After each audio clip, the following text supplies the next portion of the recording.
My name is Zamira Dunnet, and I'm your informative real estate agent. Thanks for checking out my channel. Today, I'm going to be giving you 5 tips on how to get into today's market. Yes, I know it's a little crazy, but these tips are really going to help you get into the market. So stick around.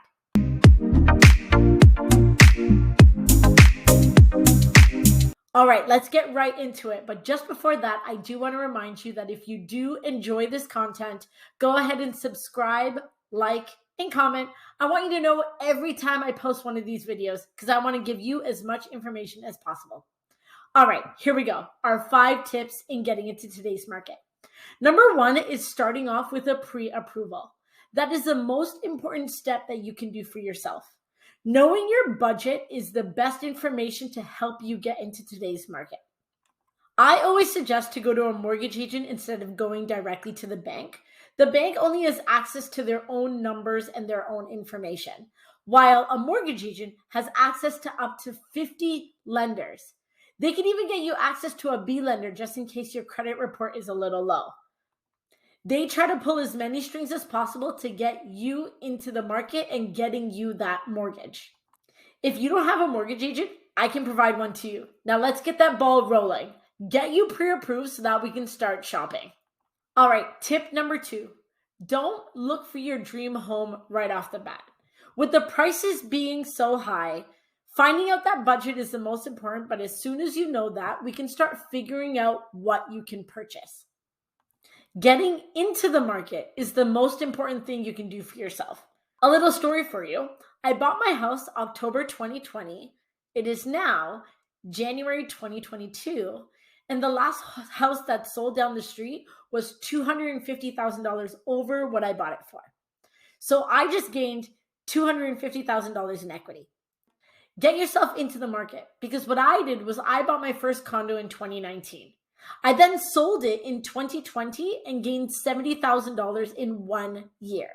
I then used that money for the down payment on the property that I live in now. Where else do you see that type of return? So I always suggest get yourself into the market. Even if you start with a condo, live in that condo for a year, maybe 2 years, and then sell it. Take that equity and move to a townhouse. Live in that for a year or 2 years and then sell it. And then get yourself into the type of home that you're looking for.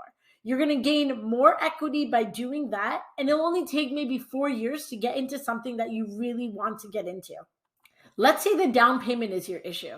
You can actually get like gifted money from a family or a friend, and they can lend that money to you or gift it to you so that you can get that down payment.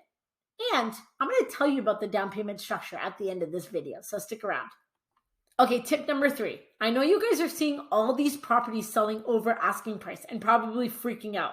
Like, how am I supposed to buy a property that's selling $100,000 over asking price? I'm going to give you a little bit of a secret. The price of the property is nothing close to the market value of the property.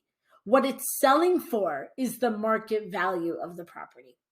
So when a real estate agent meets up with a seller, what they do is they look at the comparables of what is recently sold in that area. So let's say you want to put your house on the market and you meet up with a real estate agent and they tell you that the recently sold home on the street was $900,000. That agent is not going to list that property at $900,000. They're probably going to list it at $800,000 because that's going to bring in a lot of buyers to come and view your home. You want as many people walking in and out of that home as possible so that you can get the highest price possible. So when that property sells for $200,000 over asking price, it is still at market value. What I do for my clients is I will look at what recently sold in the area when my clients do like a property, and then we can figure out if that amount is in our budget. Just because a property is priced at $700,000 doesn't mean it's going to sell for that amount. We look at what its market value is, which let's say is $900,000. And then we see if we can actually put in an offer close to that amount or a bit over. Because think about it this way. Let's say your property sold for $900,000. Another house on that street comes up on the market. It's going to sell for $915,000, $920,000. Then another house is going to come on the market after that. It'll sell for $940,000, $950,000. So every time a new house comes up in the market, it does sell over the last priced property. So that's why you want to know your budget You want to know how much you can afford. And then when you find a property you like, get a real estate agent that's going to look into that detail before they even show you the unit. And then figure out how much you can actually put an offer in on. If you see that the market value is 900, think about that being the listing price. Don't think about the actual listing price, because that number means nothing. It's just a game.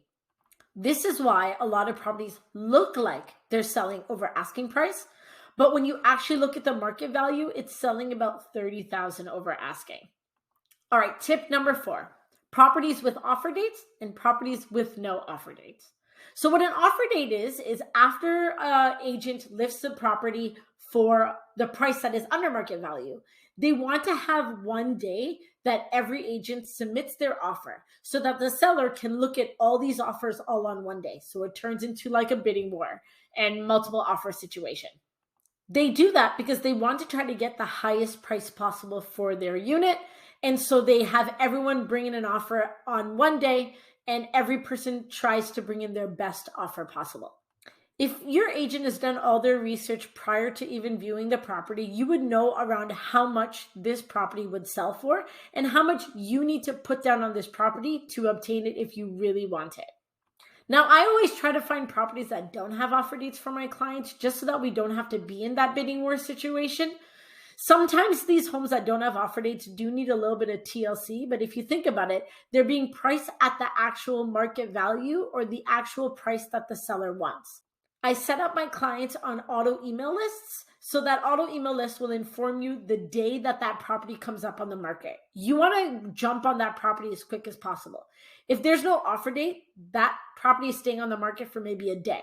So you want to be one of the first people to see that property and then figure out if you want to put in an offer. And again, we'll look to see if it's priced at market value or at least a little bit under market value. Just jump on those properties with no offer dates super quick, because they won't stay on the market long. When it comes to those bidding wars, right now, the way that our system is running is we're doing blind bidding. That means you're randomly putting in a price and hoping that it's a good price. When Trudeau got recently reelected, he stated that he's going to remove blind bidding. What that means is the seller's agent now has to disclose to all of the buyer's agents the prices of each offer that has come in. I don't know if that's really going to help, because if you think about it this way, let's say you put in an offer at 900,000. Another buyer goes, "Oh, I just found out they put in 900. I'm going to go 905. You're like, "Okay, well, I can go 910. I'm going to go 910 instead." And then they're like, "Oh, well, I can go 915. Now you're in an auction situation. It's going to be really like, it's like who gets in the last price at the last moment, because they're going to cut off a time, and now the highest person is probably going to be the one that gets it. I think it's a little better to just kind of put in that number and hope to see what happens. If you get it, awesome. If you don't, then don't. Maybe what they should do is disclose how much the seller actually is looking for, so that you kind of have an idea of how much you want to put in there. All right, tip number 5, to try to put in an offer that is firm. What that means is that you have no conditions on an offer.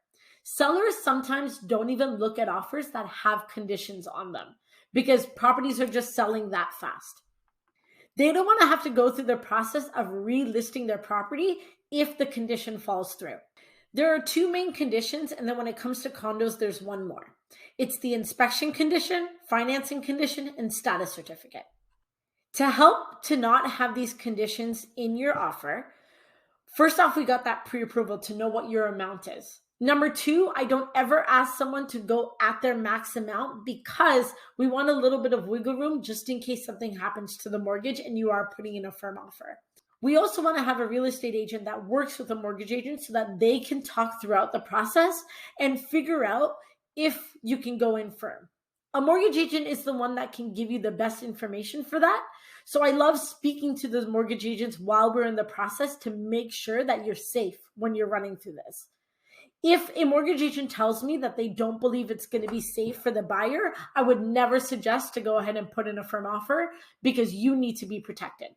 With the inspection condition, sometimes the seller's agent already completes an inspection on the property. So we can request to see that inspection and have an inspector that we know review it and make sure everything's okay. That inspection is done because you want to find out if there's any large expenses that come with the property. Most of the time, you find little issues like, oh, the dishwasher isn't working. Okay, we'll get a new one. Or, oh, your furnace needs to be changed in the next 3 years. But you do need to watch out for cracks in the foundation or like mold in the roof.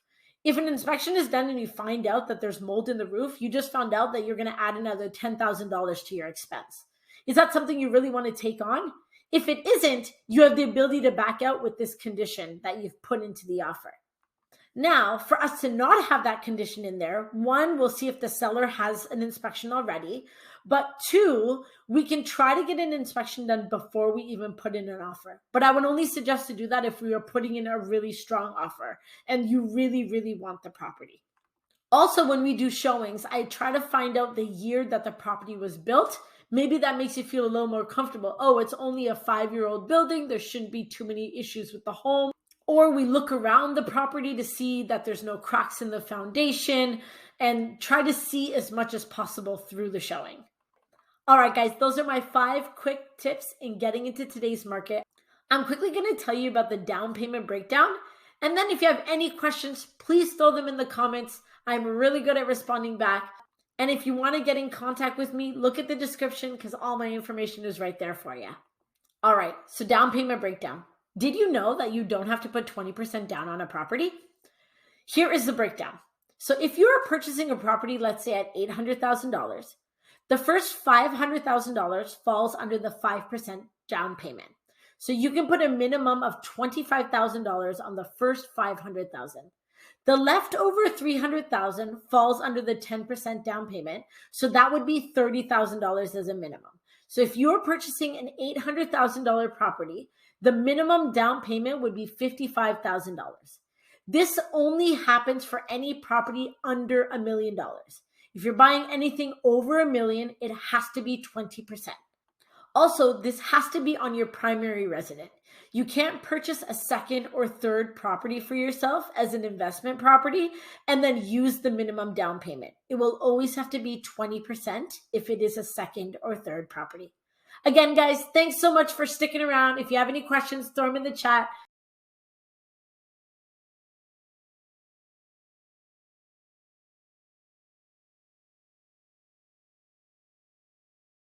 And I look forward to talking to each of you.